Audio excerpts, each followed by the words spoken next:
Hi everyone, I'm sorry there's been a few technical issues regards to accessing the Padlet, the extended scope one. I know initially I think I'd put the password in wrong, but I think people are getting in there, but there's no option to add, and I can't understand that because I've put it on. So I'll keep working on that. But I've put in some links here just because I think some of the links in the PowerPoint maybe didn't work for some people.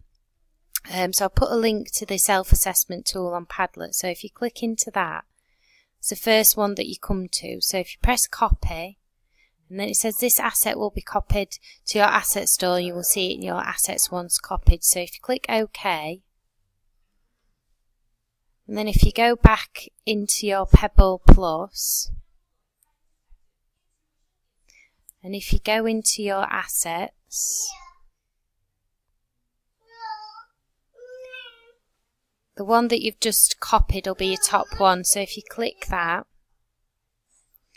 and that'll take you into that self-assessment.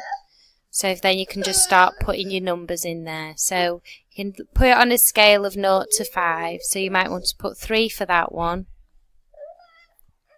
and then 3 for that one, and just carry on working through it.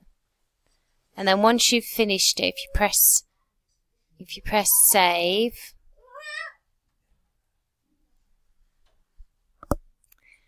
and then once you've saved it, if you click I want to share with people, and then just type the person, so that might be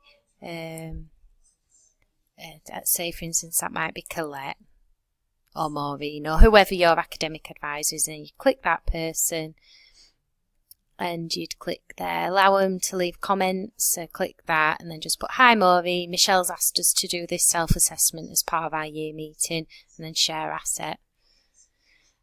So yeah, I'll keep working on the extended scope one, but we might just have to give that one a miss and just focus on the placement, your placement that you've just done for now. Right, sorry about the problems, it's all learning for me as well. So yeah, just keep going with it. Thank you.